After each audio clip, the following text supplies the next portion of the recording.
What is up guys, welcome back to the channel. This is Dr. Mustang, and today we will be doing a full comparison video over here between two very nice OPPO Reno phones. In the first corner we have the OPPO Reno 10 Pro and it's going up against the OPPO Reno 10 Pro Plus. Both of these two phones will be looking at it side by side with each other, of course, to help you to decide to make your purchase decision. So yes, we're going to check out every key area here. So without further ado, let's just get right into it.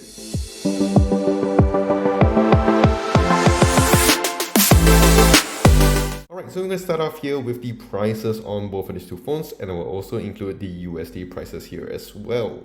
So the OPPO Reno 10 Pro does start off at about 2,199 ringgit, and you get the 12 gigs RAM variant with 256 gigs of storage. Next up we have the 10 Pro Plus 5G, and this phone here does start off at 3,499 ringgit, and it does go with the 12 gigs RAM variant with 256 gigs of storage.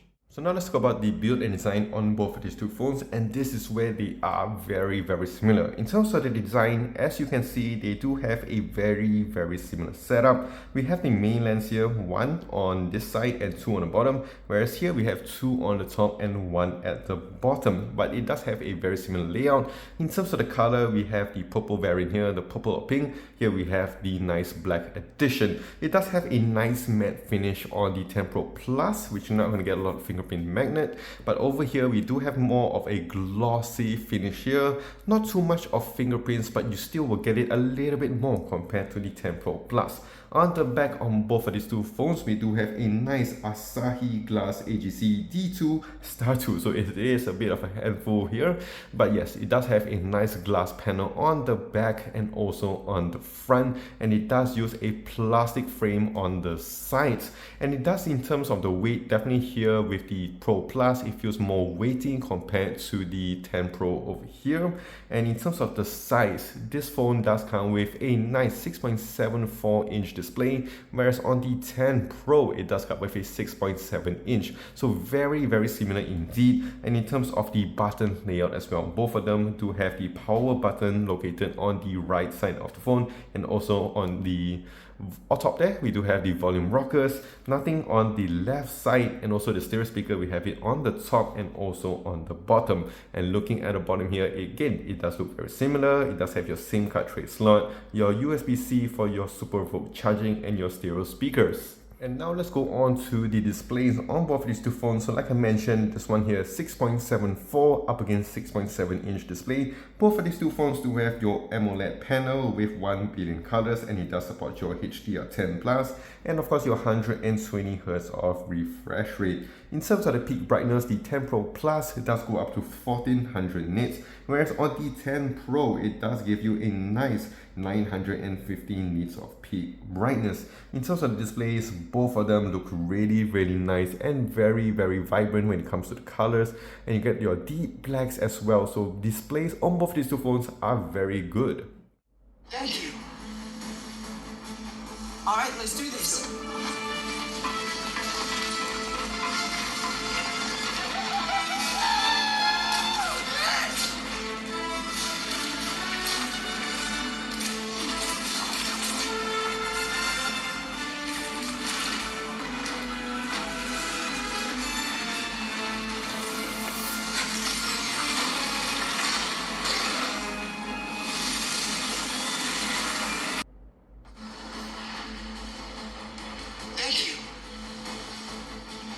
All right, let's do this.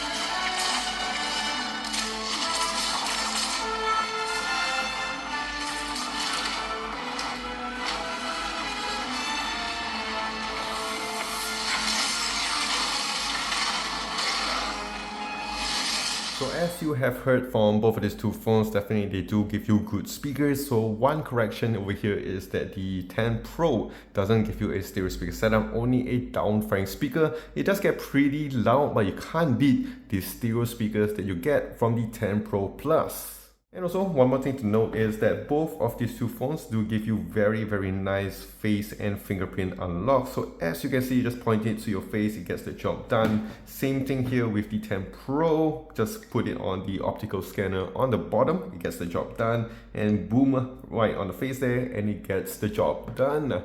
Right, so the main differentiating factor on both of these two phones is when it comes to the internal specs. So right off the box, you can see the major difference here.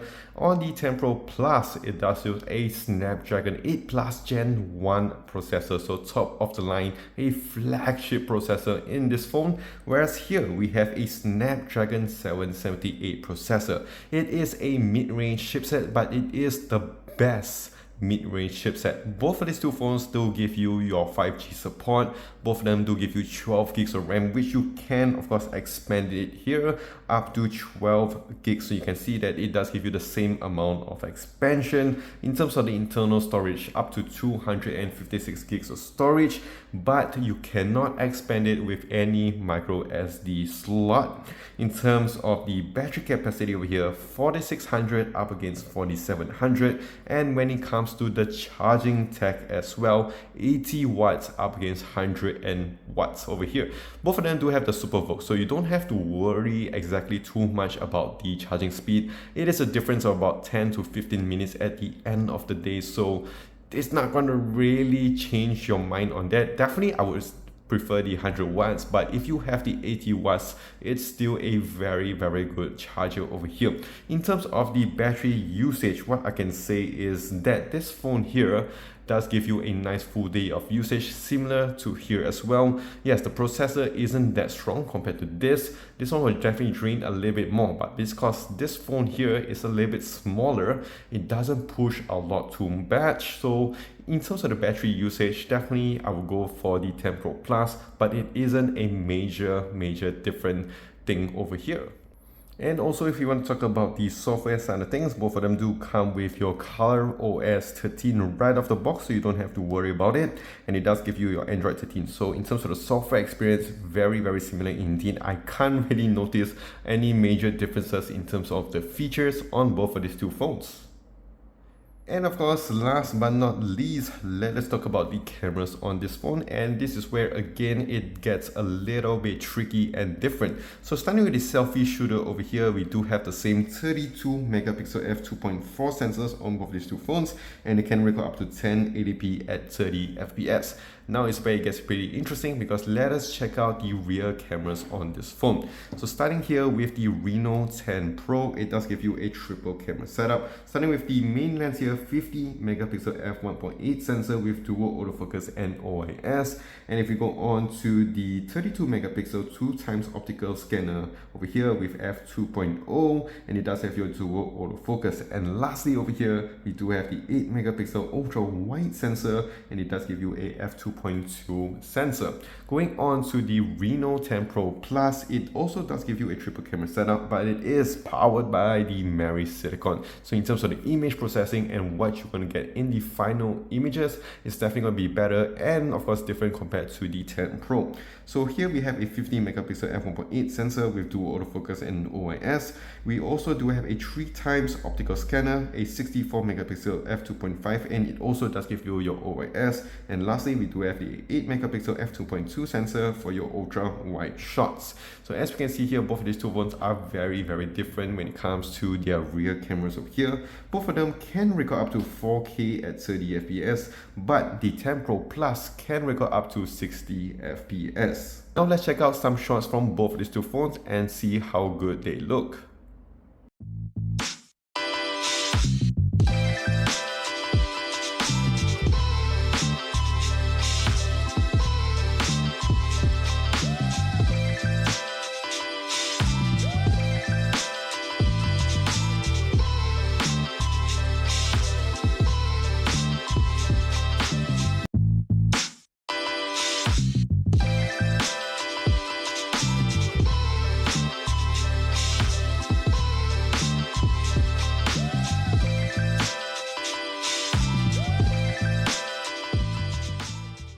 Alright, so that is it with the comparison video over here between the 10 Pro Plus and the Reno 10 Pro. And of course, the ultimate question is which one to get. Of course, if you want to talk about saving a lot of your cash, about 1,500 in terms of savings, definitely go for the 10 Pro. It does give you very similar features to the 10 Pro Plus, but it does lack in terms of the processor. So in case if you guys are into a lot of heavy gaming, or if you guys want your absolute best photography over here, I would go for the 10 Pro Plus in this department because it definitely helps a lot to give you that extra OIS sensor. And also when it comes to gaming, like I mentioned, it gives you the flagship processor, so it does give you the extra boost and performance in terms of your everyday usage and also when it comes to the gaming sessions. Other than that, if you're just a casual user, like going through your social media and all that sort of stuff, definitely the 10 Pro over here does fit that bill very nicely. Of course, these are just my thoughts and my opinions. Leave yours in the comment section down below, and of course, if you have any questions, leave it as well in the comment section. If you guys enjoyed this video, do click the like and smash the subscribe button down below for more videos like this in the future. And of course, if you want to find me on my socials, you can do so on my Instagram, Twitter, and also Facebook at Dr. Hummerstack. So this is it. This is Dr. Hummerstack. I will catch you guys in the next one.